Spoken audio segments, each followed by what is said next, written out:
announcement, not raise rates. They made an announcement for the first time in 2024 this morning. All through 2022 and 2023, we've seen rates expecting or increasing. And so this right now we're seeing a shift. Josh, tell us what happened today. What does it mean? Well, thanks, Bryon. The big thing that came out of it today is that the Bank of Canada did exactly what we expected them to do, and that was to keep its interest rate exactly the same. That's the rate that had been increasing since early 2022 and had its last increase in mid 2023. So what that does is it leaves people with variable rate mortgages or home equity lines of credit with that same uncomfortably high interest rate. And eventually, payment relief is going to come for those on the variable rate mortgages, but just not quite yet. After today, our next rate announcement will be in March, on March 6th. We'll get even more clues there. But there were also some sort of clues within the text of the announcement that came a couple hours ago. And those were definitely good to see. What kind of clues or hints did they give? Okay, well, thanks for asking. So the bank was pretty clear in that, let me get the slide up visible here for you, but the bank was pretty clear that economic growth in Canada had more or less stalled since the middle of 2023. So, and they expect that to continue kind of through the first quarter of 2024. I know that some economists are thinking it's going to even be worse than the bank is indicating, but the bank did say that consumers have pulled back their spending in response to higher prices and, of course, the higher interest rates, and business investment has backed off. And really, that is really what the point of the interest rate increases was. It was to slow down our spending because now it's more expensive to borrow the money. Interesting. So with the Bank of Canada really emphasizing the data, what can you tell us about the data that the bank is looking at? What I can say is, if we look at the data maybe a little bit differently than we typically do when we just see the headlines in the news, it does paint a bit of a worse picture, actually, as far as the economy. Yeah, the government did say that growth had essentially stalled. What I just put on the screen here, that blue line is GDP growth, but not GDP growth as a whole, but per capita, because we do have immigration and population increasing in Canada, about 1 million people a year or so. But if we take the GDP growth and divide it out by the population every quarter, it's actually below zero.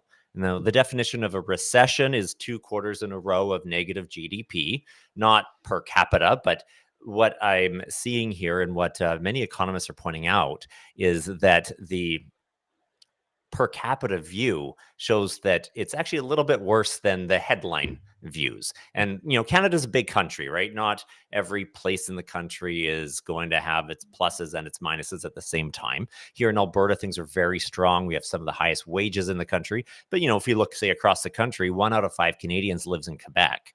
And the second quarter and the third quarter GDP was negative in Quebec. And Q4 data isn't out yet. It comes in March, so it's quite delayed.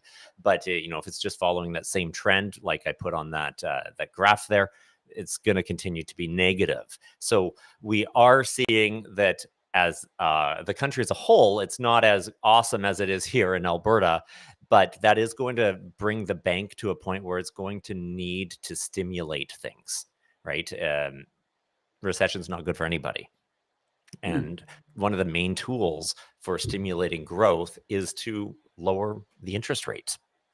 Another part about that is actually the retail sales growth. That's one that we don't normally talk about too much.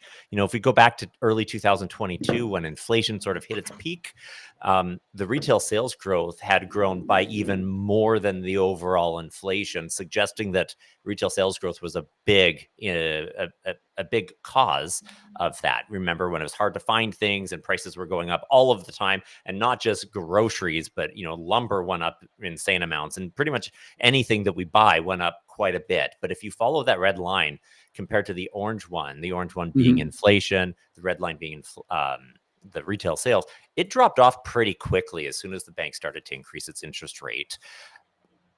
which happened because the causes of the inflation kind of shifted toward a bigger portion of it toward mortgage interest and shelter costs. And so what we see with that is,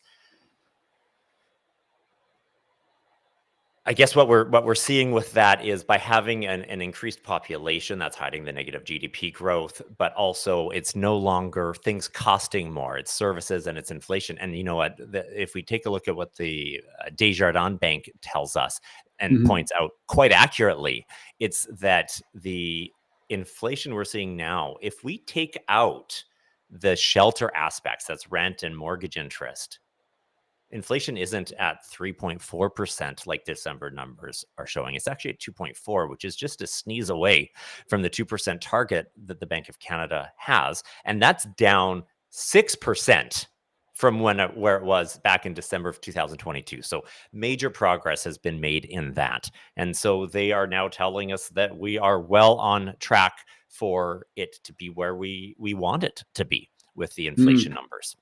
Interesting. Josh, this is a lot of numbers. It might be hard for some of us to follow. What are we expecting to happen now? Well, that is where we do look to economic think tanks and economists to kind of give their best predictions. And last week, I think it was, Reuters, the wire service, they pulled 34 economists that they usually pull for this.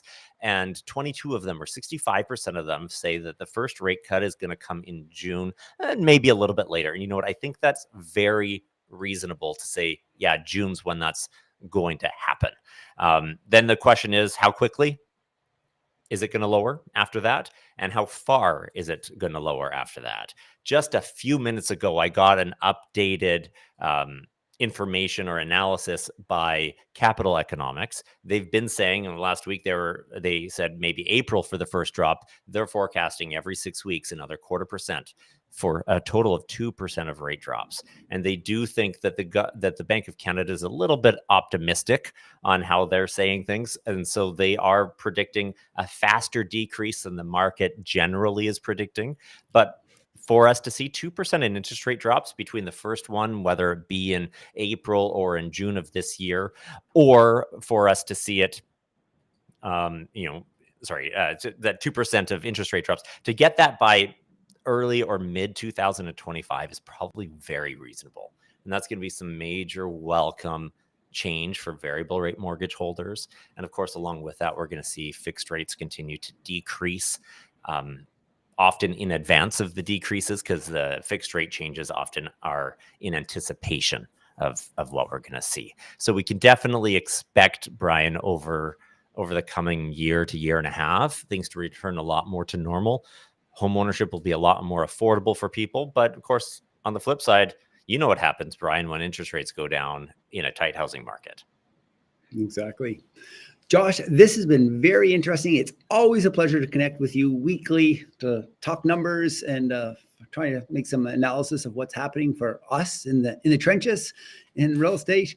Thanks so much for your time today. Well, thank you, Bryon, and look forward to chatting again next week, probably on a topic more about real estate, and I can pick your brain a little bit. Thanks so much. Looking forward. Okay.